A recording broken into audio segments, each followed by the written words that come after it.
ábreme este. Iba a decir ábreme este porque me voy a mover un montón. Arriba, ¿no?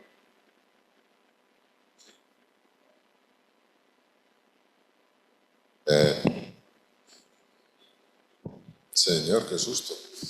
Bájale, bájale bastante. Está a punto de acoplar por la parte de agudos. Bájale bastante porque yo de vez en cuando pego un...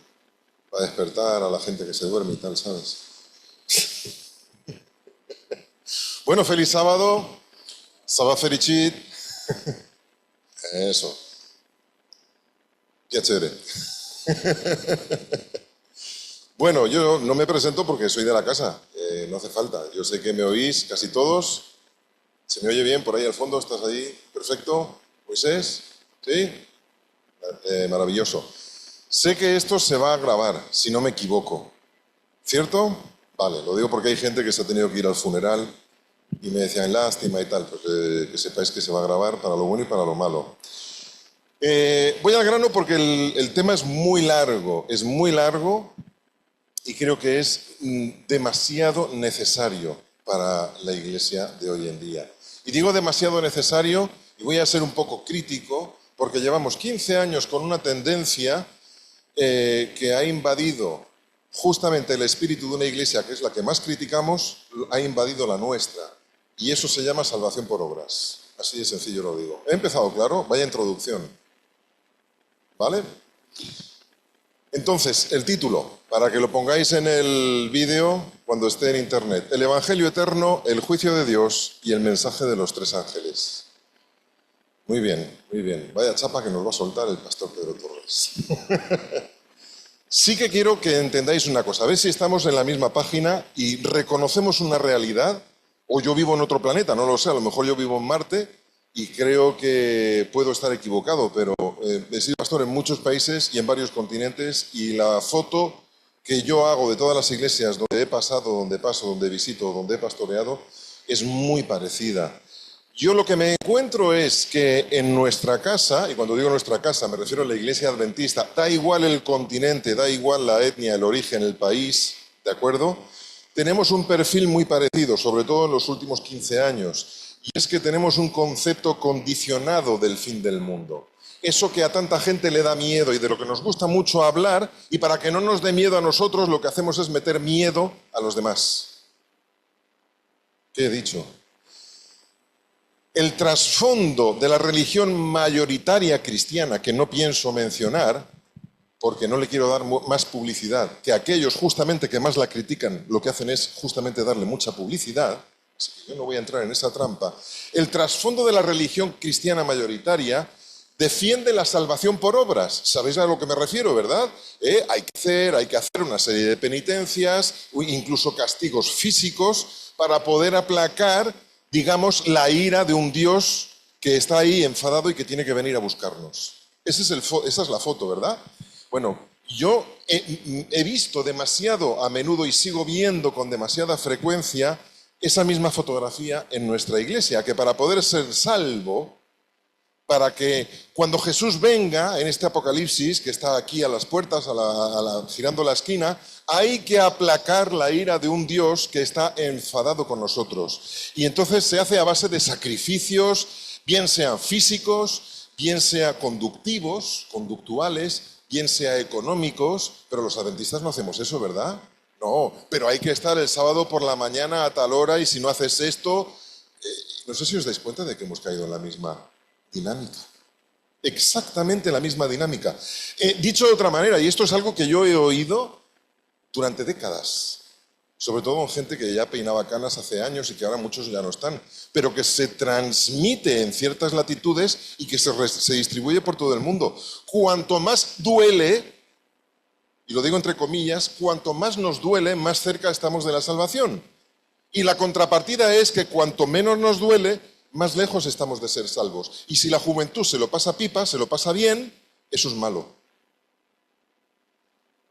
Por lo tanto, todo lo que tenga que ver con felicidad, alegría, gozo, suele estar no muy bien visto por ciertos sectores de la iglesia.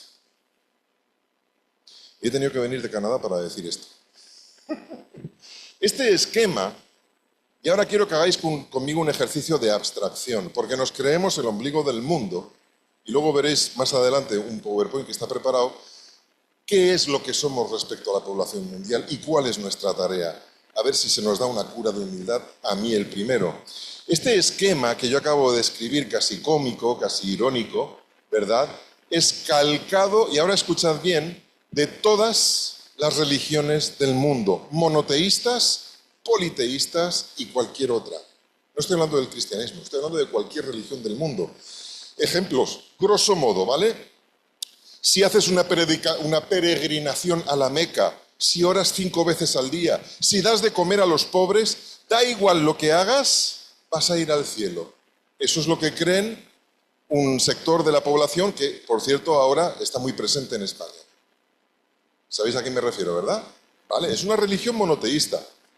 Pero yendo al extremo, incluso piensan, algunos muy poquitos, porque el resto son personas, la verdad, excelentes, que si llegas a eliminar un infiel, te esperan 70 vírgenes en el cielo. Yo no sé, si a una mujer a veces te cuesta ya 70, no te cuento, pero... o un marido, ¿no? Imagínate. La mujer lo tiene más fácil porque se la distribuye entre las 70 y la aguantan entre todas. Tienen ventaja. En fin, y si nos vamos a Asia, vais a ver que el esquema es el mismo. Si haces buenas obras, si superan tus buenas obras, tus buenas acciones en la balanza de la vida, pesan más que las malas cosas que has hecho, podrás reencarnarte de nuevo en persona o quizá en una casta superior. Si por el contrario tus obras han sido malas, han sido mayores que las buenas, puede que te reencarnes en una casta inferior o incluso en un animal. Obras. Todo depende de lo que hagas. Tu destino eterno va a depender de lo que hagas. Otros hablan de condicionar el nirvana, el karma, a base de ser buena persona. Ser buena persona, y cuanto más buena persona seas, pues entonces mejor karma tendrás. ¿Os dais cuenta de que da igual la religión? El esquema es el mismo. Todo depende de lo que tú hagas.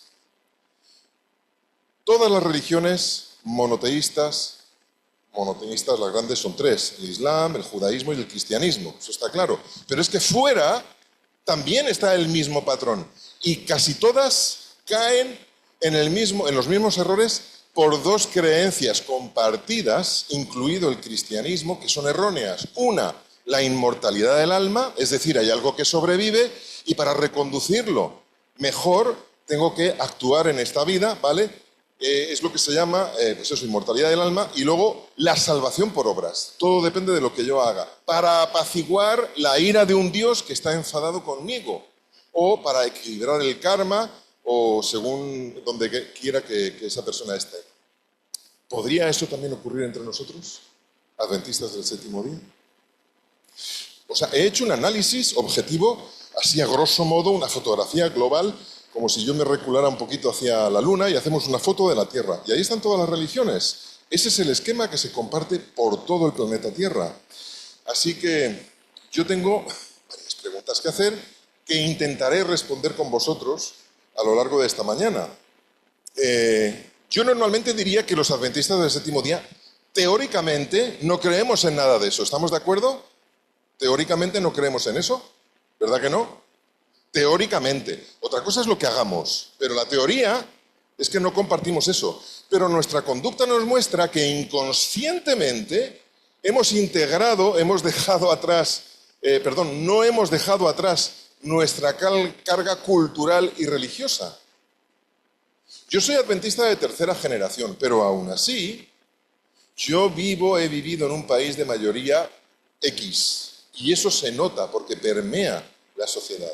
Yo he vivido en Estados Unidos, ahora vivo en Canadá, en Europa he corrido un montón de países y se nota cuando vives en un país protestante o cuando vives en un país que no lo es, porque la sociedad actúa en consecuencia. Os voy a hacer unas cuantas preguntas que suscitan debate inmediato. Por favor, reteneos la lengua porque no se trata de tener un debate, ¿vale? Pero son muy sencillas e hirientes. ¿Soy salvo porque guardo el sábado? ¿Sí o no? Buena pregunta. Si no hago mi parte, ¿seré salvo? Esa es otra pregunta que se suscita. Porque cuando uno habla del Evangelio eterno, y ahora vamos a definirlo enseguida, sí, pero tú tienes que hacer tu parte, ¿seguro? Eso es algo que se oye mucho en la iglesia. Las preguntas, lo reconozco, son insidiosas y las he hecho a propósito, no para crear disensión, sino para crear reflexión. Primero habrá que definir qué significa hacer mi parte. ¿Qué es mi parte? ¿Qué es lo que tengo que hacer? Porque siempre decimos, sí, pero yo tengo que hacer mi parte. Y nos quedamos ahí, pero nadie define qué es eso. Y si entramos en ese debate, que no vamos a hacerlo, acabaremos con una larga lista de cosas que tenemos que hacer o que no podemos hacer o que no debemos hacer. Y yo no sé si lo sabéis, pero los fariseos tenían 613 mandamientos. Yo creo que si los adventistas hiciéramos una lista, esa se queda corta. Y si lo queremos reconocer, si queremos ser honestos, os daréis cuenta de que la mayoría de adventistas, en la práctica, creemos en la salvación por obras suplementarias. ¿Me habéis oído lo que he dicho? Lo voy a redefinir, porque si yo digo salvación por obra, no, Pedro, nosotros no somos eso. No, redefino. Salvación por obras suplementarias. Es decir, salvación por complemento, por acción suplementaria que tengo que completar, porque Dios ha hecho por mí, pero yo tengo algo que hacer. Si hago esto o si no hago esto, no seré salvo. En la iglesia se llega a decir, es que si no haces eso no vas a ser salvo. Perdona, la salud, la salvación, ¿quién nos la regala? Y repito el verbo, regala. Lo que nos lleva a un error en la motivación, hermanos, y esa es la clave, en por qué hacemos las cosas. ¿Por qué guardas el sábado? ¿Por qué eres adventista? ¿Por qué haces lo que haces? Esa es la clave. Y si analizamos aún más a fondo, veremos que en ese error está la motivación, en esa motivación está el error que nos lleva a descubrir que no hemos terminado de comprender, a lo mejor teóricamente sí, pero en la práctica no, lo cual demuestra que no lo hemos asimilado, ¿vale? Esto es como el hierro o la proteína de mala calidad, como la ingieres sale, no la asimilas. Y podemos venir a la iglesia a alimentarnos todos los sábados, pero no asimilamos lo que hay que asimilar. No hemos terminado de asimilar el Evangelio eterno, con E mayúscula ambas. Y yo sé que lo que voy a decir hoy no hace falta que nadie os lo explique, pero quisiera hacer pausas para que pensemos. Evangelio significa buenas noticias. Es un telediario que cuando lo enciendes no hay político que valga, no hay nada de eso. Solo hay buenas noticias. Y eso a la gente le gusta. Buenas noticias. Y son tan tremendamente buenas que siempre serán buenas, por eso son eternas. ¿Os dais cuenta? Las buenas noticias son tan buenas, son tan extraordinariamente buenas noticias, que lo van a ser siempre, por eso son eternas. El Evangelio eterno. ¿Os habíais parado a pensar en eso? Vamos a repasar un poquito el concepto. El ABC básico. Pero los adventistas, no sé por qué, damos el ABC así de rápido y nos tiramos a por estudios bíblicos profundos, que está bien, que son necesarios, que están ahí. Los 2300 días, profecía, Apocalipsis, los 3 ángeles, llegaremos. Luego llegaremos a los 3 ángeles, no os preocupéis. Pero damos tan de base eso que nos centramos en las otras cosas. Y hemos convertido la Iglesia Adventista en una escuela de teología, de lo que creemos alta teología, para hacer prosélitos. Madre mía, lo que estoy diciendo. Ya me puedo ir, ¿no? Me habéis echado. Un texto que todos conocemos de memoria. Juan 3:16. ¿Qué dice?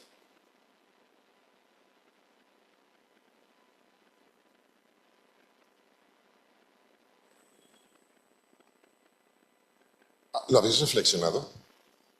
Dios ha amado al mundo, no a los adventistas. ¿A quién? Al mundo. De una manera tan extraordinariamente grande que ¿qué es lo que ha hecho? Enviar a su Hijo. ¿Para qué? Para que todo aquel que crea sea salvo. ¿Y es un mensaje para quién? Para todo el mundo. Muy bien. Y tenga vida es un regalo muy grande, ¿eh? Que Dios lo está regalando a cualquiera, a todo el mundo. Evidentemente hay que aceptarlo. No se tardarán los comentarios, si yo profundizara un poco más, que me querrían ahora mismo encuadrar y recalificar, sí, Pedro, pero eso hay que puntualizarlo, porque también habrá que clarificar qué significa creer, qué significa aceptar. Muy bien, para que todo aquel que en él cree no se pierda. Ahora yo os voy a hacer una pregunta. Hasta aquí habéis pasado la prueba. ¿Quién se sabe el versículo 17 de memoria? El siguiente. ¡Qué vergüenza! El sudorcito empieza a caer. Es que hemos sacado un texto de contexto y nos hemos perdido quizá la chicha. Lo gordo, que se dice por ahí, el ternasco que dicen aquí. Fijaos lo que dice el versículo 17. Porque, ¿qué es lo que hizo Dios? Porque no, buscadlo, versículo 17. Porque no envió Dios a su Hijo al mundo, ¿qué dice? Para condenarlo. Sino que el mundo... ¿Qué ha pasado con ese versículo? ¿Por qué se nos ha olvidado? Dios ha enviado a Jesús para salvar a todo el mundo. Evidentemente el que quiera ser salvo. Pero hay una cosa que se nos olvida, y es que Dios no envió a Jesús, ¿para qué? Para condenar al mundo. Yo no sé si... Yo ahora tengo la tentación de hacer una pausa de 10 segundos para dejaros reflexionar en eso. Jesús no ha venido a condenar al mundo, por una sencilla razón, porque el versículo 18, que tampoco lo sabéis de memoria, lo explica. El que en él cree, ¿qué dice? No es condenado. Pero el que no cree, tiempo verbal, ya ha sido condenado. Jesús no viene para condenar a la gente. Esa imagen que tenemos de un Dios policía, de un Dios guardia civil, no lo sé, llamadlo como queráis, escondido en la esquina para pegarte un palo, no es real, ni correcta, ni veraz. Porque la gente ya tiene bastante con su propia miseria, con nuestros propios errores que cosechamos. Ya sufrimos bastante. Dios no necesita venir a condenar a nadie. Cada uno que sufra las consecuencias de sus hechos y sus elecciones es suficiente.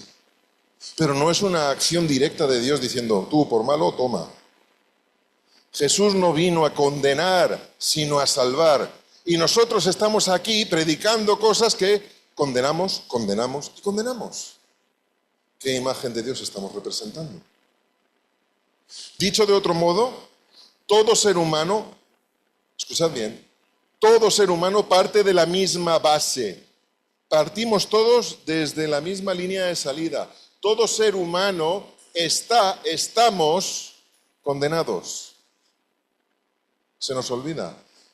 Yo no sé por qué a veces me descubro a mí mismo, evito el plural, por qué me descubro a mí mismo creyéndome mejor que los demás. Creyéndome mejor que los testigos de Jehová, por ejemplo, que por cierto esta mañana me he cruzado con una pareja mientras venía del coche y luego 4 que bajaban por la puerta de la iglesia. Están aquí barriendo el barrio hoy. ¿Los habéis visto? Yo no sé por qué creo que soy mejor que los mormones o que otros. Todos, incluido tú y yo, partimos de la misma base. No nos merecemos la salvación. No te la mereces. No puedes hacer nada por ganártela. Yo no puedo hacer nada por ser salvo. ¿Queda claro? ¿Estamos de acuerdo en eso? La conclusión es sencilla.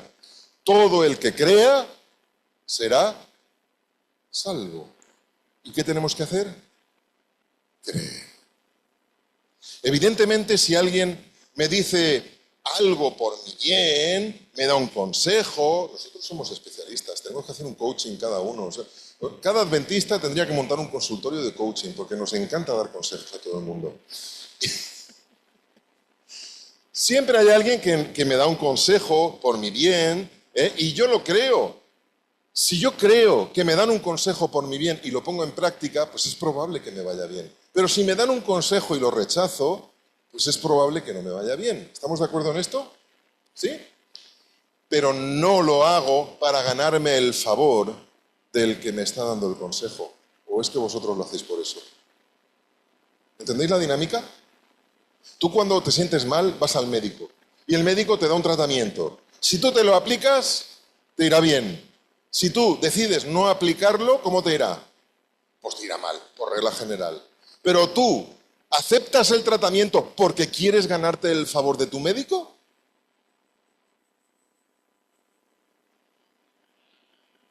Porque lo necesitas. Mis acciones, hermanos y hermanas, mis acciones demuestran si yo tengo confianza en ese médico o no. Si yo me aplico el tratamiento, estoy demostrando que me fío de lo que él me ha dicho. ¿Cierto? Eso, es que hay muchos conceptos aquí, es lo que significa la palabra fe, confiar, tener fianza, tener fe en alguien. Yo confío en alguien y lo demuestro con mis hechos. Pero mis hechos no son para ganarme el favor del médico. Yo no me voy a morir porque el médico vaya a mi casa a matarme porque no me he aplicado el medicamento. El médico no tiene que hacer nada, o yo me voy a morir solo si no me aplico el medicamento. ¿Se entiende? Entonces mis obras demuestran una sola cosa. Si yo tengo confianza, fe en ese médico. Y eso es lo que se llama salvación por la fe. ¿Habéis visto qué sencillo que es? Si yo sé que eso lo tenemos aquí integrado, pero revisad vuestra vida. ¿Por qué hacéis las cosas que hacéis? Si se aplica ese esquema o no. Es un ejercicio muy interesante. Es tan sencillo como eso, aceptar. Aceptar. Punto final. Aceptar. Si yo acepto algo y lo acepto de buen grado, esa aceptación me va a llevar a hacer cosas. Pero esas cosas que voy a hacer son consecuencia de mi fe, de aceptar, de confiar en ese médico, en Dios, pero no para ganarme su favor. Dios no está enfadado. Efesios 2:8, en la versión Dios habla hoy, dice: pues por la bondad de Dios habéis recibido la salvación por medio de la confianza, por medio de la fe, dice en otras versiones. Y esto no es algo que ustedes mismos hayan conseguido, sino que es un regalo. ¿La salvación es un qué? ¿Qué puedes hacer para ganarla? ¿Lo tenéis claro? ¿Seguro? Pedro, eso es gracia barata. Yo sé que alguien ahora mismo estará pensando, aquí en esta sala o los que me están viendo en internet, Pedro, eso es gracia barata. Y yo digo, muy bien, ¿seguro? Vamos a reflexionar qué significa gracia barata. Si compras un producto de limpieza, escucha bien, si compras un producto de limpieza que de una sola pasada y de una sola vez deja la ropa completamente limpia, ¿es bueno o es malo?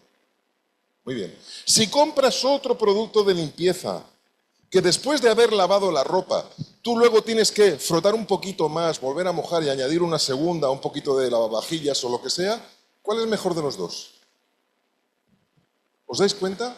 Al segundo yo le he tenido que complementar al proceso de lavado. He tenido que añadir un poquito más para que quede limpia del todo. ¿Os dais cuenta de que muchas veces lo que hacemos, lo hacemos con esa idea de complementar la sangre de Jesús?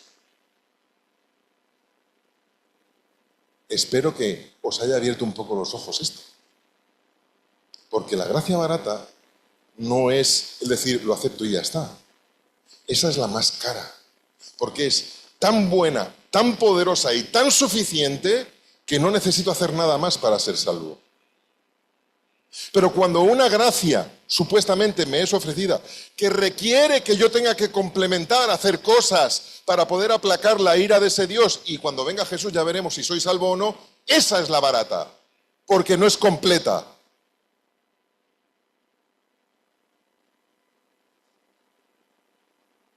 Cuando yo tengo que complementar la de Jesús, esa es barata. La gracia barata no es decir, lo acepto y se acabó. Que tampoco es así. Porque cuando tú aceptas de verdad no se acabó. Es cuando empieza. Pero es suficiente para ser salvo. Hermanos, nadie puede hacer nada. Nadie puede hacer nada ni por añadir un palmo ni un codo a su estatura, ni siquiera espiritualmente. Nadie puede hacer nada por añadir un poquito para tener más derecho al cielo que otros. Todos tenemos el mismo derecho al cielo gracias a uno solo, a Jesús. ¿Qué hacemos? Es otra cosa. Eso son buenas noticias, porque a mí me quita un peso enorme. Porque yo ahora no vengo a la iglesia por si acaso Dios se enfada y no soy salvo. Yo ahora vengo a la iglesia para darle gracias a ese que me lo ha dado todo. Yo vengo el sábado porque es el día que tengo una cita con el que me salvó, no para convencerlo de que siga siendo mi amigo. Porque mucha gente viene a la iglesia el sábado para convencer a Jesús de que siga siendo su amigo. Y eso no es así. Eso es salvación por obras. Lo he dicho, motivación. Podría hablar mucho más, pero solo quiero hacer un resumen. En el momento en el que caemos en una fe de complementos, estamos devaluando la sangre de Cristo. Hermanos, en el momento que tú me digas, yo tengo que hacer esto, pastor, estás equivocado, porque si no haces esto, no vas a ser salvo. Estás devaluando, despreciando la sangre de Jesús. Estás diciendo que la sangre de Jesús no es suficiente por sí misma para salvarte. Y tú tienes que añadir. ¿Os dais cuenta de las implicaciones de según qué afirmaciones hacemos? Estamos diciendo que el sacrificio de Jesús en la cruz no fue suficiente, que yo tengo que añadir complementos vitamínicos espirituales para poder llegar a la talla. Dicho de otro modo, no hay pases de primera ni de segunda para el cielo. O se entra o no se entra. Punto. Somos salvos, y escuchad bien, porque a Dios le dio la gana. Punto. Dios le dio la gana porque sí, porque te ama con locura, y lo hace de tal manera que te regaló a Jesús. Para que tú aceptes ese regalo. No hay nada que puedas añadir, como dice Mateo 6:27, un codo a tu estatura, ni física ni espiritual. Así que es una cuestión de motivación, hermanos. ¿Cómo me gustaría que empezáramos a hacer todo lo que hacemos, que está bien, pero no para no perdernos, sino para agradecimiento de un Dios que nos ama con locura? ¿Cómo cambiaría? Solo entonces, como dice Isaías 58, llamaréis a mi santo día delicia. Porque hay que reconocerlo, y no hace falta que respondáis, pocos vais a encontrar en el sábado una delicia. Y lo digo con vergüenza, porque ha sido mi caso durante décadas. Ha sido un día de cargas. A ver cuándo se pone el sol para hacer lo que quiero. La pregunta entonces es, ¿qué me motiva a hacer todo lo que hago? ¿El temor a Dios? ¿A la ira de Dios? ¿Al fin del mundo? ¿Al juicio de Dios? Que ahora estamos todos hablando del juicio de Dios. Y vamos a hablar justamente de esto. En Apocalipsis 21, del 1 al 4, se nos dice que nos espera un cielo nuevo y una tierra nueva. Es un regalo. Luego, en realidad, no me gusta hablar de fin del mundo. Siempre hablamos, el fin del mundo. Y estamos, sobre todo en las películas de los años 90, se nos dibujaba muy bien en esos filmes, porque siempre aparecía un iluminado vestido de blanco con el arrepentido por las calles de Nueva York y de Los Ángeles, en esos filmes. ¿Verdad, no, Alberto, Álvaro? Siempre había un iluminado por en medio con cartelicos de «El juicio llega». Que no es el fin del mundo. Que estamos hablando del inicio de un nuevo mundo. Que estoy esperando que llegue la fiesta. Que estoy esperando que lleguen las bodas del Cordero. Y lo primero que vamos a hacer, nada más que Jesús estemos con Él, ¿Qué va a ser? Lo primero de todo, comer un banquete. Fiesta. Ah, pero eso es pecado. Fiesta. Nos vamos de convite. Nos invita. Apocalipsis termina justamente con un nuevo mundo, con una tierra nueva, un nuevo comienzo. Y hay muchas señales. Pero escuchad bien, porque solo hay una condición. Hablamos del fin del mundo. Llevamos años hablando en nuestras escuelas sabáticas, en muchos cultos, en muchos programas, que si el fin del mundo, que si el fin del mundo, que si el regreso de Cristo, que si la pandemia, que si ahora Ucrania, que si luego Palestina, que todo lo que está viendo, que si ahora Donald Trump, que publica una foto del vestido como papa, que ahora tenemos un papa norteamericano. Madre mía, el fin del mundo, el fin del mundo. Pero vamos a ver. Calma, calma, respirad. ¿Vale? Porque el caos está ahí. Calmémonos. Vamos a poner un PowerPoint muy interesante. Gracias, Gabriel. No es lo mismo señal que condición. ¿Os queda claro? Señales hay muchas, pero las señales en sí son neutras, son estáticas. Y tú puedes hablar 1000 horas sobre las señales del fin del mundo, pero eso no sirve de mucho. No sirve de mucho. Yo no he dicho que no sirva de nada. Cuando yo, ahora que estoy de vacaciones por España, he ido a Murcia a ver a mis padres, ahora estoy con mis suegros, mis padres políticos, y voy por autopista. Y cuando viajas por la autopista, ¿qué es lo que vas viendo por la carretera? Señales de tráfico que te van diciendo en qué dirección vas, cuántos kilómetros quedan, etcétera, etcétera. Si cada vez que yo viera una señal, tiro del freno de mano, nos bajamos del coche y rodeamos la señal y empezamos a hacer una escuela sabática sobre esa señal, ¿se mueve el coche? ¿Llegaré a destino si me quedo ahí discutiendo de la señal? No. Las señales son señales. Jesús lo que nos está diciendo, y tengo otro sermón maravilloso sobre eso, no es el día de hoy, para hablar a fondo sobre este tema. Las señales son simplemente que cuando pases por... ¿Cuántas veces antes de que hubiera el GPS, el Waze y el Google Maps en los móviles, antes decíamos, cuando llegues a la rotonda vas a ver una panadería, después de la panadería vas a ver esto? Y la gente iba siguiendo, iba viendo. Esos son señales que vas dando, indicaciones. Pero la panadería no se mueve del sitio. Y lo que no va a hacer la persona es quedarse en la panadería mirando. Ah, pues fíjate la panadería esta, ¿eh? No va a llegar jamás a tu casa. Las señales son solamente indicaciones para que sepamos que vamos por el buen camino, pero no para que hagamos teología profunda sobre ello. Es simplemente para decirte que vas por el buen camino. Sin embargo, hay una sola condición. Escuchadme bien. Escuchadme bien. Hay una sola condición en la Biblia. Yo no he encontrado más. Solo una. Para que la segunda venida de Jesús ocurra. ¿Cuál es la diferencia entre señal y condición? Señal es información. Condición, ¿qué significa? Tiene que ocurrir algo como condición para que otra cosa pueda ocurrir, pueda ejecutarse, pueda llegar. Si no se da la condición, ¿la otra cosa puede ocurrir? ¿Me seguís? ¿O os estoy aburriendo mucho? ¿Se me entiende? Condición significa, un ejemplo, y es un chiste, una broma de cuando yo era un niño. Condición indispensable para abrir una puerta. Que tenga pomo, no. Que esté cerrada. Porque si no está cerrada, ¿cómo la voy a abrir? Aunque tenga pomo o no tenga pomo, me da igual. ¿Se entiende? La condición es, si no se da la condición, no puede darse lo que viene después. Dale al texto, por favor. Mateo 24:14 dice, y esta buena noticia, es que es una buena noticia saber que Dios te regala la libertad, saber que Dios te libera, saber que Dios te salva y que no tienes que hacer nada, solo aceptarlo. Evidentemente, si lo aceptas, luego habrá condiciones, luego habrá consecuencias, perdón, se me olvida el castellano ya.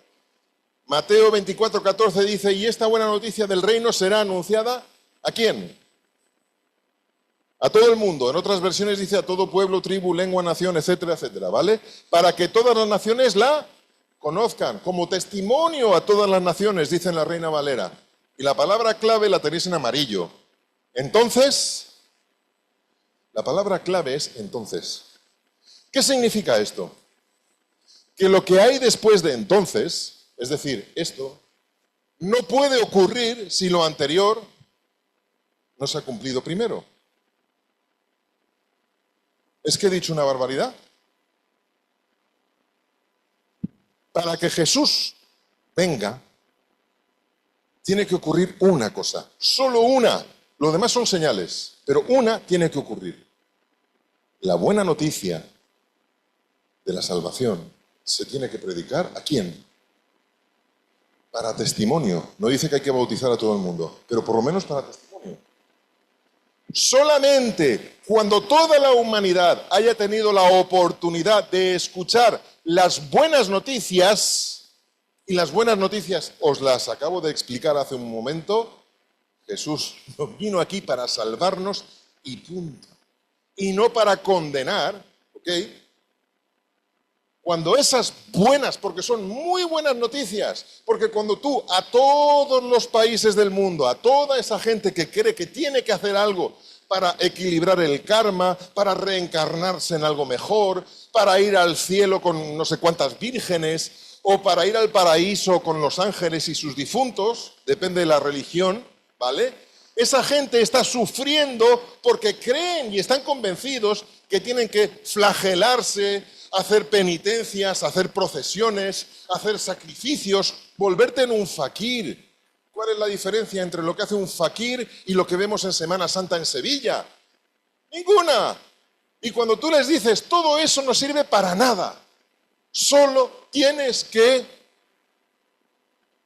creer, aceptar. Eso es una buena noticia, porque libera a todo el mundo de una angustia de no sentirse salvo.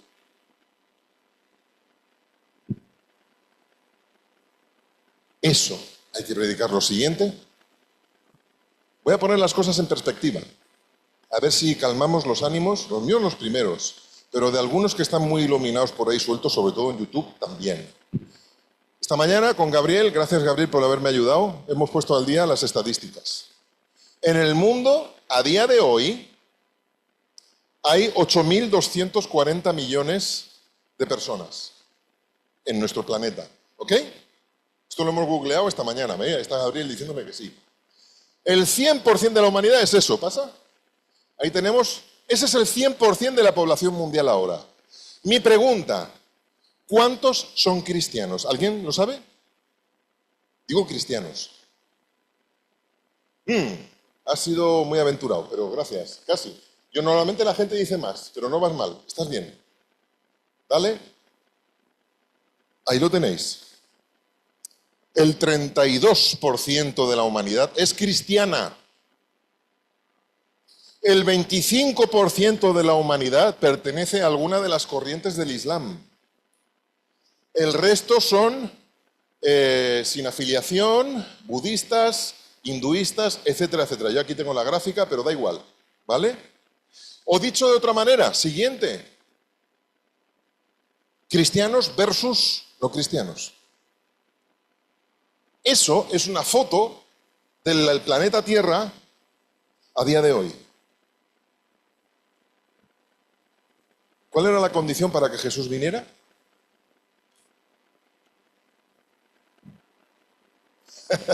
Ya sabía yo que había peros. Son estadísticas. Yo te estoy hablando de estadísticas. No han oído de las buenas noticias, porque los musulmanes han oído hablar de Isha, de Jesús, pero no lo aceptan como el Salvador. Ellos no creen en él como un Salvador. Tienen que tener esa oportunidad. Hoy, no tengo el momento porque yo sé que a las 12:30 se supone que tenía que terminar. Y ya podéis avisar en casa de que el horno se apague y que luego vamos a ir tarde. Yo tengo muchos amigos conocidos, he trabajado en muchos países. Una cosa es donde he tenido la base y otra cosa es donde he viajado. He viajado mucho, porque he trabajado con Radio Mundial, me han llevado a otros hemisferios, hemos estado en África con Susana, hemos estado en otros sitios y conozco. Yo os puedo decir que ahora mismo en la ventana 1040, que es donde está más de la mitad de la población mundial, por cierto, India, China, etc., tú te acercas a los jóvenes de una ciudad moderna como la de hoy y les preguntas, ¿tú sabes quién es Jesús? Y te dicen, no, ¿es algún nuevo cantante de K-pop? No han oído jamás hablar del nombre de Jesús. Hermanos, no han oído jamás hablar del nombre de Jesús. Jóvenes, hoy, en ciudades modernas, en Tailandia, en Bangkok y en otros sitios, no han oído. No han tenido la oportunidad. ¿Seguimos? Y para aquellos puritanos que dicen que solamente los adventistas somos los únicos que tienen que hacer la labor, ¿qué haríamos nosotros sin la sociedad bíblica, por cierto? Ahí tenéis, eso somos nosotros frente al resto del mundo. ¿Lo llegáis a ver? El 0. Yo no voy a entrar en detalles ahora. No voy a decir cuánto tiempo va a tardar eso. Pero lo que sí sé es que si en mínimo la mitad de los países del mundo, mínimo la mitad, o voy a ser generoso, 1/3 de los países del mundo, la mayoría de gente no ha oído jamás hablar de Jesús, ¿vosotros creéis que le importa, como dicen por aquí, un rábano, que venga alguien y le diga que el Papa es esto o es lo otro? Y eso es lo que nosotros nos hemos especializado, en criticar a otros diciendo que esta persona es lo que es. Hemos errado el blanco completamente, hermanos. Lo que hay que predicar es el Evangelio, liberar a esa gente de sus cargas, de sus religiones, que da igual la etiqueta que lleven, el esquema os he dicho al principio que es el mismo, salvación por obras, y la salvación es por fe. Y eso es lo que esa gente tiene que conocer. Si entendéis eso, ya tenéis las buenas bases para entender el mensaje de los 3 ángeles y lo que realmente significa. Hermanos, eso es la iglesia adventista en el mundo hoy en día. Siguiente, en el mundo ahora mismo tenemos un adventista por cada 360 personas. Si dividiéramos, grosso modo, cada adventista tiene una tarea que hacer: predicar el evangelio, las buenas noticias, a 360 personas. Si cada adventista en todo el mundo hiciera eso, Jesús viene mañana. Predicar a 360 personas no es tanto. Ahora viene nuestra realidad. España, 49 millones, 18.000 adventistas. Nos sale a un adventista por cada 2.722. Lo tenemos un poco más complicado aquí, ¿eh? ¿Queréis que Jesús venga? Pues dejad de discutir si viene en el 2027, si viene en el 2029, o en el 2031, o en el 2033, si la guerra de Armagedón es lo que está a punto de llegar por lo de Gaza, o si Ucrania tiene algo que ver en ello. Dejad todo eso, porque eso es una distracción de nuestro único objetivo, que es predicar las buenas noticias a todo el mundo. Mientras estamos en casa devorando vídeos de YouTube con 1000 diferentes tipos de teorías de conspiración, nos están comiendo la tostada los testigos de Jehová en la puerta. ¿Puedo ser más claro? Lo puedo decir más alto si me subo en la silla, pero...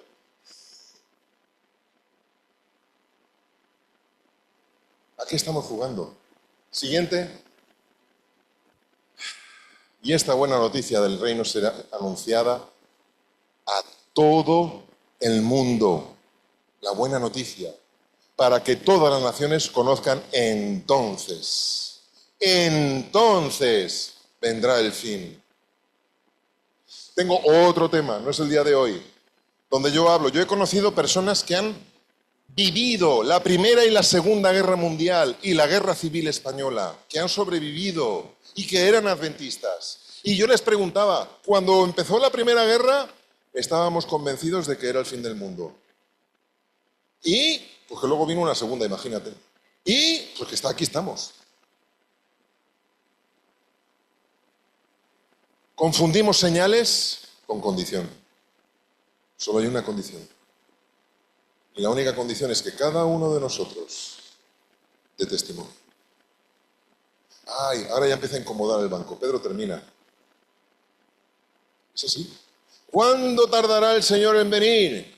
¿Cuánto tardarás tú en ponerte las pilas, coger la carpeta de estudios bíblicos y darlos?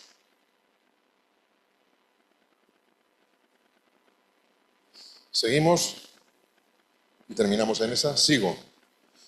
No se trata de ser expertos teólogos en apocalíptica ni en escatología, si queréis os explico la diferencia, sino expertos en dar testimonio de esas buenas noticias, que son contrarias a casi todas las religiones del mundo. ¿Lo he dicho claro? Creo que este sermón lo vais a ver varias veces, porque hay mucha información, sobre todo cuando se ponga en internet. Hay que hacer algo por nosotros mismos, cueste lo que cueste, aunque duela. Falso. La salvación Dios te la regala. Lo que cuesta es mantenerse. Pero no lo hago para ganarme nada, sino para no caerme. Es muy diferente. Las buenas noticias es lo que alivia, escuchad bien, las buenas noticias es lo que alivia la angustia de muchos adventistas que creen que no van a ser salvos. Porque no son buenos adventistas, porque no siempre estudian la escuela sabática, porque no llegan el sábado a primera hora de la mañana. Las buenas noticias nos liberan de eso. Pero es que de esa misma manera las buenas noticias liberan a los musulmanes de tener que levantarse cuando raya el sol a mediodía y de orar 5 veces. Porque como dijo Jesús, ya llega la hora donde no me adoraréis ni aquí ni allá, sino en espíritu de verdad. No depende de un horario, no depende de un lugar. Hermanos, la salvación es muy personal y es un regalo. Y este mensaje de Jesús es liberador. Si no es liberador para ti, ¿cómo te van a dar ganas de testimoniarlo, de compartirlo con todos esos cristianos o no, musulmanes o no, budistas o lo que sean, para liberarlos, si no entiendes en tu propia vida lo que es esa liberación?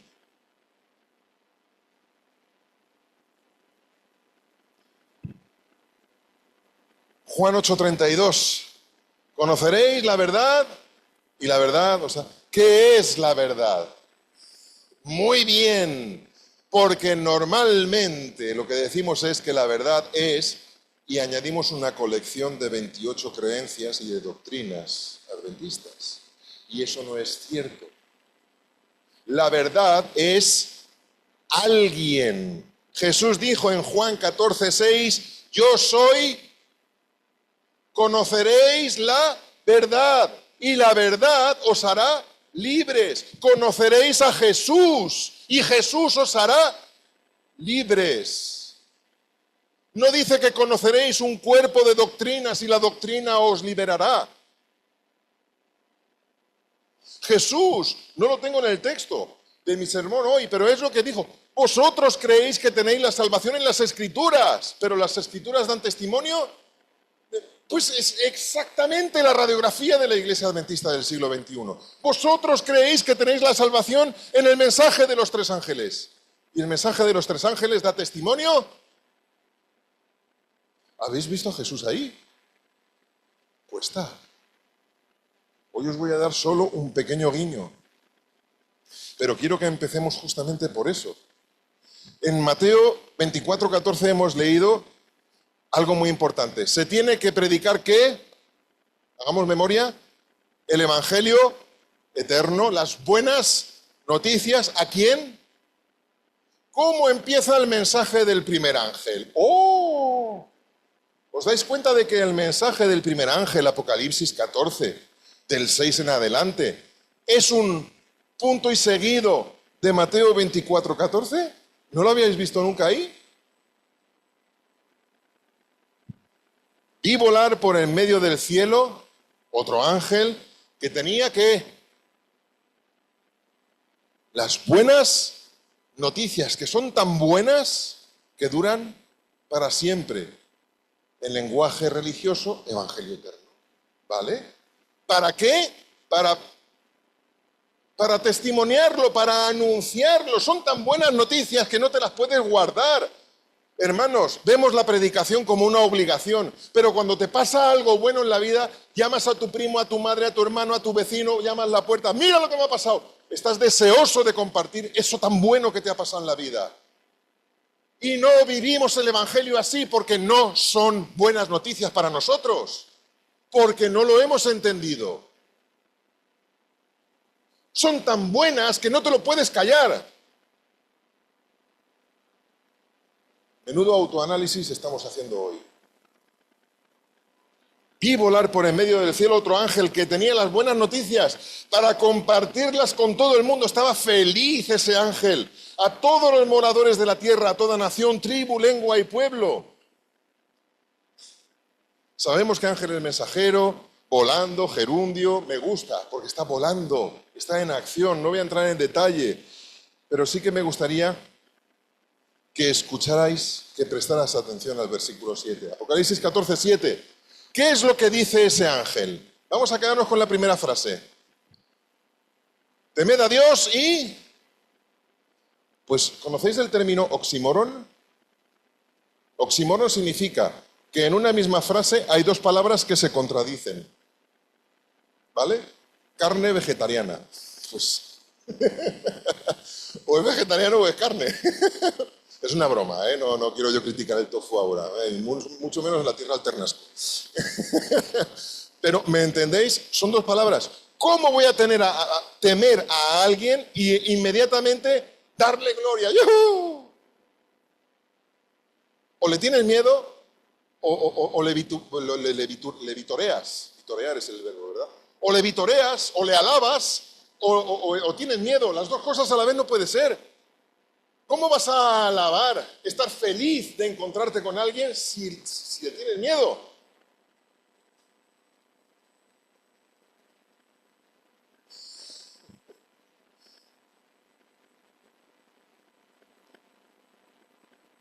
¿Qué significa temer? Bueno, ¿me permitís que me ponga un poquito como profesor de teología? Venga, bueno, profesor un poquito. El término griego que hay detrás de temor, escuchadme bien. Vale. Aquí. Aquí, Gaby. No pasa nada. El término griego es fóbete, fobeos, fóbete. De ahí viene la palabra fobia. ¿Qué significa fobia? Terror, pavor, aracnofobia, pánico a las arañas, hidrofobia. Hidrofobia es horror al agua, lo que produce la enfermedad de la rabia, ¿verdad? Fobia, terror. Pero tenemos un problema.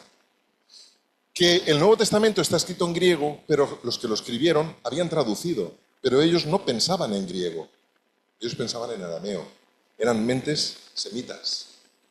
Así que si quieres entenderlo tienes que ir detrás.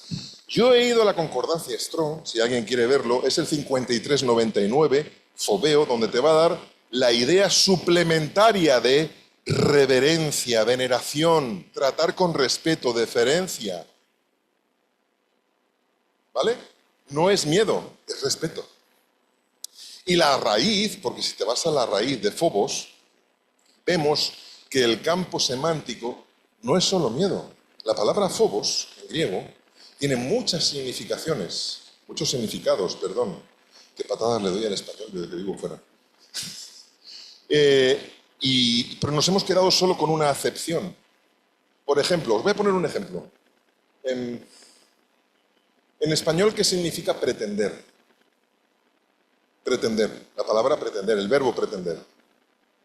Es las intenciones de uno. Yo lo que pretendo es hacer esto, son mis intenciones, ¿verdad? Pero si os vais a cualquier otro idioma, al inglés o en otros, ¿sabéis lo que significa to pretend? No, to pretend significa disimular, engañar, suplantar. No tienen nada que ver. Es la misma palabra, pero no significan lo mismo. ¿Sabéis por qué? Porque las dos palabras vienen de una primera, latina, que tenía esos dos significados. Y en castellano nos hemos quedado con uno y en el resto de idiomas se han quedado con el otro. Pues mira, un tercero. Pues pretender exigir, esa no la conocía. Pero la misma palabra tiene tres significados. Uno en inglés, uno en español y uno en rumano. En el original significaba todo eso. Pero las lenguas que han evolucionado se han quedado solo con un campo semántico, mientras que otras se han quedado con otro. Lo mismo ocurre con el griego. Hemos tomado phobos, fobeo, con la parte de miedo, pero hemos perdido completamente de vista otras significaciones de esa palabra. Y significan todo lo que os he dicho. Pero si os vais al equivalente hebreo, bueno, primero phobos en el 5401, 5401 del Strongs, si alguien quiere hacer trabajos en casa, vais a ver que significa literalmente dar gloria. Reconocer que otro es más grande que tú. Agacharse. Y no es un temor de miedo, sino de un admirar, respetar, pero respetar de admiración. Hay gente que le debes tanto que no sabes qué hacer. Y es que incluso te agachas inconscientemente para demostrarle tu respeto, tu obediencia, tu amor, tu agradecimiento por esa persona. Eso no lo hemos traducido, no lo ha adquirido en el término castellano. Y es una traducción errónea, condicionada por los traductores del momento que eran de la religión hoy mayoritaria, ya sabéis quiénes son. Reconocer el mérito en otro. Y si vamos al sinónimo, a la palabra que hay detrás en hebreo, que eso es un buen ejercicio, vais a ver lo que esa gente que no eran griego parlantes, sino que eran semitas, ellos entendían. Lo que ellos tenían en mente, intentaron buscar una palabra en griego que representaba su idea. Y luego de ahí se ha traducido como se ha traducido. Por si a alguno le pica la curiosidad, el hebreo es yaré, en el Strongs el 3372, 3327A y yará 3372B. Lo miráis ahí y luego lo buscáis en internet. Yaré significa literalmente reverenciar moralmente para dar honor, para honrar, para respetar. Yo estaba en el aeropuerto de Montreal esperando una visita y vino un venerable anciano peinando canas, evidentemente de un país del centro de África. Y había un muchacho joven altísimo que cuando lo vio entrar se le escapó un grito de alegría. Y cuando se acercó, se quedó parado. ¿Y sabéis lo que hizo? Se arrodilló y apoyó su frente en el suelo a los pies de ese señor. Y ese señor le dijo, levanta, levanta, levanta y dame un abrazo. Eso es temer. Es una mala traducción.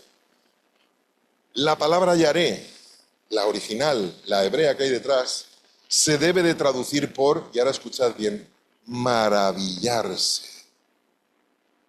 Los que habláis inglés, awesome. This is awesome. Es maravilloso, no. Lo siguiente me deja boquiabierto.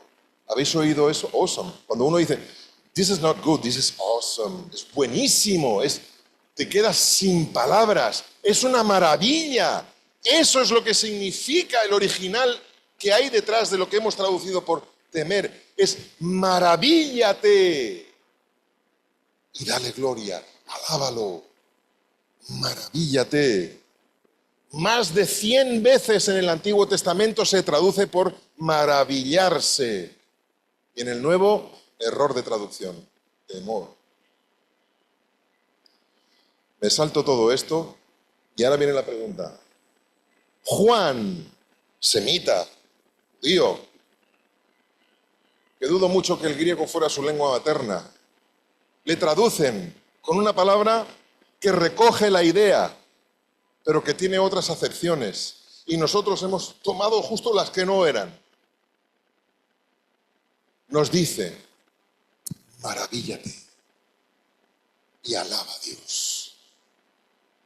¿Qué es, pregunta, qué es lo que suscita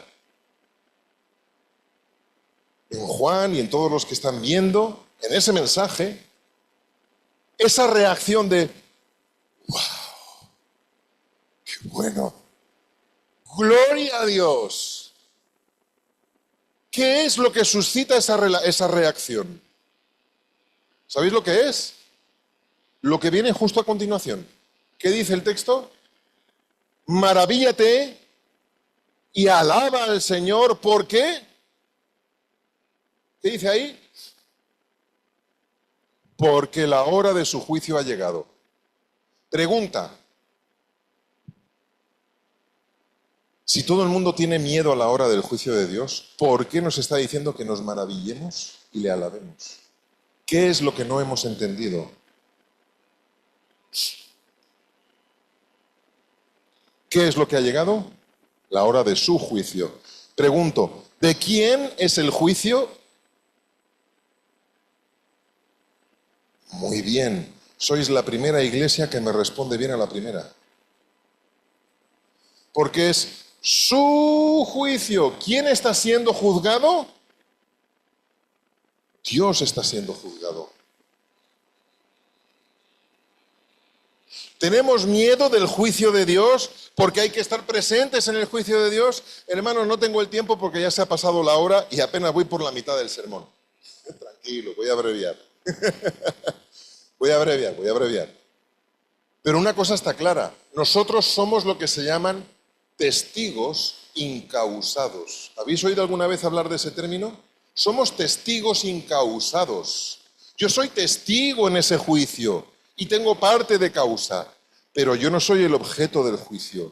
El objeto del juicio es Dios. Maravíllate, porque Dios ha decidido someterse Él mismo, ¿a qué? A juicio. Es Dios el que está siendo juzgado. Es Dios el que está siendo investigado. Y eso, mucha gente, incluso entre nosotros, no lo tiene en claro. Y tenemos miedo. El texto dice, porque la hora de su juicio ha llegado. Si te vas al griego dice autojuicio, su propio juicio. Él es el que está sentado en el banquillo de los acusados. Hay gente que me dice, no puede ser, si Dios es el gran juez. ¿Seguro? Porque en Juan 5:22 se nos dice algo muy interesante. ¿Qué dice Juan 5:22? Os lo leo. Porque el Padre a nadie juzga, sino que dio todo juicio al Hijo. ¿Es que no habéis leído ese texto? ¿Os lo han quitado de la Biblia? Juan 5:22. Porque el Padre a nadie juzga, sino que todo el juicio lo dio al Hijo. El Padre no juzga a nadie. ¿Os ha quedado claro? ¿O estoy hablando en chino? Dios, el Padre, no juzga a nadie por una sencilla razón, porque Él es el que está siendo juzgado. Fue recusado. ¿Por quién? Por Lucifer. Lucifer lo acusó de ser un dios tirano, dictador, que no podía ser justo, lo acusó de muchas cosas. Y yo dijo, alto, paren máquinas. Hijo mío, toma el juicio para ti. Me someto a juicio. Me han acusado. Yo quiero luz y taquígrafos. Quiero que no quede una sombra de duda para nunca jamás en la eternidad. Me someto a juicio. ¡Qué maravilloso! Yo sé que conocemos todos el texto donde dice que Jesús no estimó ser igual a Dios como cosa a la que aferrarse, sino que se vistió de ser humano para venir aquí en forma de siervo, como nosotros. Y eso lo valoramos mucho, pero no estamos valorando el hecho de que el Padre tiene exactamente la misma actitud y el mismo espíritu que el Hijo, solo que Él no se encarnó, Él ha renunciado temporalmente al trono para decir que me juzgue mi Hijo. Eso se nos ha pasado. Y ahora yo te hago una pregunta. Voy a saltar lo de Apocalipsis 12, dragón y sus ángeles, todo eso me lo voy a saltar. Juan 5:22, porque el Padre a nadie juzga, sino que todo el juicio lo dio al Hijo. Y como dice Juan 9:39, yo vine a este mundo para juicio. ¿Habéis leído ese texto? Juan 9:39. Yo vine a este mundo para juicio, para que los que no ven vean y para los que ven se vuelvan ciegos. Y si vais a Juan 12:31, Jesús abunda todavía más en ese momento. Jesús dice, ahora es el juicio de este mundo. Jesús vino a juicio, porque Él es el que ocupa el lugar del juez. Y encima es nuestro... Ahora yo te hago una pregunta, porque lo voy a resumir Muchísimo. Tengo un montón de textos bíblicos aquí que ofreceros, pero el tiempo se me ha escapado. Filipenses 2, de 6 al 11 y otros, ¿vale? Y toda lengua confiese que Jesucristo es Señor para gloria de Dios el Padre. No voy a entrar ahora en qué significa darle gloria al Padre, pero es algo muy sencillo. Si Dios está siendo en juicio, está siendo juzgado, su interés es demostrar ¿qué? Su inocencia. ¿Estamos de acuerdo? Correcto. ¿Cuál fue la acusación original? Que él era un Dios injusto, dictador, arbitrario, todo lo que queráis. Cualquier cosa. La propuesta del acusador era una alternativa. Y de repente, y se nos olvida que somos espectáculo al universo, y eso lo dice Pablo, de repente todo el universo creado se encuentra con dos proposiciones de gobierno. ¿Se entiende? ¿Y a quién vamos a votar? ¿Con cuál nos quedamos? Y Dios dice, no lo puedo eliminar, porque si lo elimino, queda demostrado que soy un juez arbitrario, que soy dictador. Y Dios tuvo que permitir que la alternativa de gobierno de Lucifer se desarrolle en un planeta que robó. ¿Sabéis cuál, no? La Tierra. Y en ese juicio, Dios lo que está haciendo es llamar a testigos. Testigos que cuenten delante de todo el universo en ese juicio cómo les ha ido por aceptar la alternativa del gobierno de Dios. O lo que se llama el Evangelio eterno. Yo te perdono. Envié a mi hijo para que ocupe tu lugar. ¿Lo aceptas? Sí. Bienvenido al reino. Y cuando todos nosotros pasamos, nuestros casos pasan, yo os hago la pregunta, ¿quién es, escuchadme bien, quién es el primer interesado en que seas salvo? Dios mismo. Porque cada uno de los que se salvan testimonian en favor de su inocencia. ¿Todavía estás convencido de que el juicio de Dios es algo que hay que temer? Es algo ante lo que hay que maravillarse y darle gracias. Yo tengo miedo de eso, pero vale, no por ti, sino por el tiempo. ¿Sí? Exacto. ¿Y la nuestra?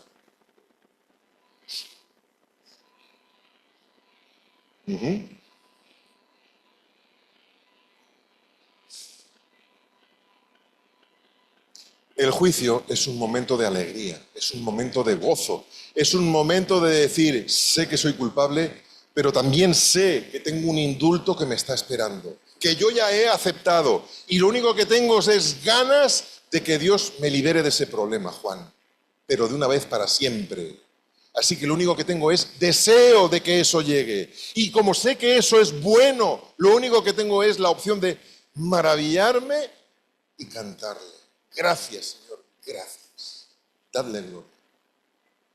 Eso significa el juicio de Dios. Y ahora os lo voy a resumir, ahora sí que voy a resumir, aunque voy por página 8 de 11. Pero voy a saltar todo y voy a ir muy rápido. Tengo un montón de textos para apoyar lo que os voy a decir, pero espero que entendáis que el tiempo apremia. Es muy sencillo. Babilonia, ¿qué significa Babilonia? Literalmente. Confusión. Pero nosotros hemos hecho un sinónimo de Babilonia a una iglesia determinada o a una persona determinada que ocupa una función, ¿vale? Babilonia es esto. No, Babilonia significa confusión. Y el mensaje de los tres ángeles empieza con la predicación de una buena noticia. La buena noticia del perdón gratuito para ti y del momento de su aplicación, que es en el juicio donde Dios está siendo juzgado. Y cuando tú predicas eso, esa buena noticia, a todo el mundo, independientemente de si son cristianos, budistas, musulmanes o lo que sean, a toda esa gente que ya os he dicho antes, todas las religiones del mundo monoteístas, politeístas, paganas, animistas, todas tienen en común una cosa: salvación por obras. Tengo que hacer, tengo que hacer, tengo que hacer. Y cuando tú llegas y les dices, no, no tienes nada que hacer, solo tienes una cosa: aceptar a Jesús.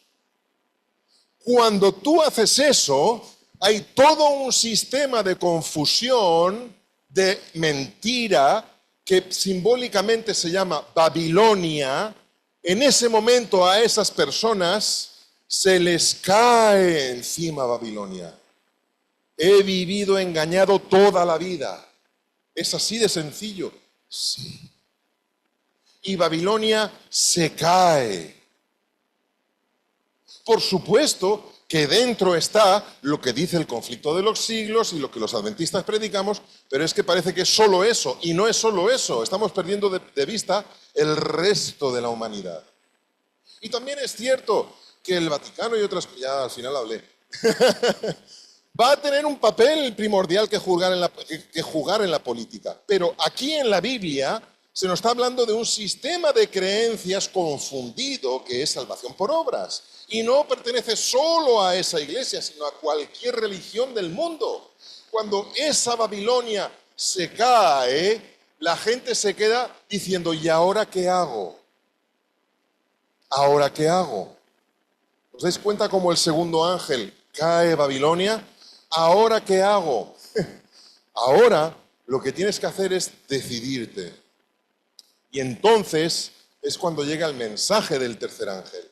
El mensaje, el tercer mensaje, el tercer paso en esa predicación del Evangelio es nuestra labor de invitar a la gente a salir de ese sistema confundido de salvación por obras para aceptar el Evangelio eterno. Sal de Babilonia, pueblo mío. Porque os he dicho antes, solo 1/3 de la humanidad es cristiana. Solo 1/3. De ellos la mayoría son católicos y el resto no son católicos. ¿Cómo los vamos a invitar a salir de Babilonia si solo son los católicos?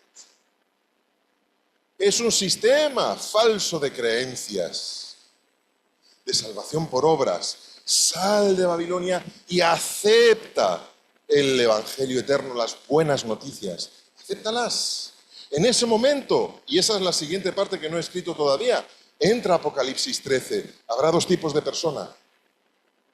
Los que, por conveniencia o por lo que sea, deciden quedarse en ese sistema confundido y recibirán un tipo de marca, o los que deciden, no, esto es mentira, lo dejo y me voy, acepto esas buenas noticias, y reciben otro tipo de sello.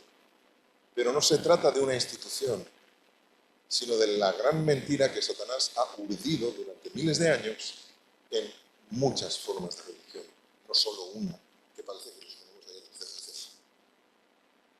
Es mucho más grande. Nuestro papel es sencillo: predicar las buenas noticias a todo el mundo. Solo cuando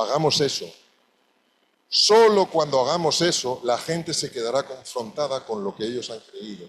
Y solo predicar ese evangelio de Jesús sencillo, puro, que no tiene ninguna complicación, hará que se caiga su sistema confundido. No hace falta predicar grandes cosas teológicas, escatológicas, apocalípticas. Es mucho más sencillo. Predica la buena noticia. Y la gente tomará decisiones. Qué lástima no poder seguir, pero espero que se haya entendido que nos hemos perdido en la letra y hemos perdido el espíritu. Y el sábado aquí, ¿verdad? ¿Lo habéis perdido también?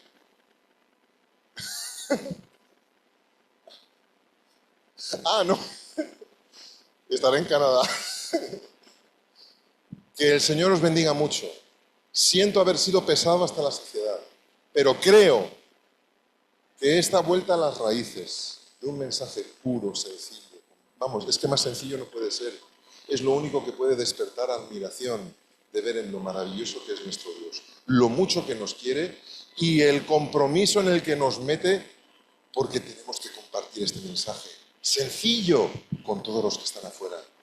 Eso es lo único que provocará la caída de un sistema confundido y que la gente al final acepte o no una invitación a deja eso y acepta lo bueno.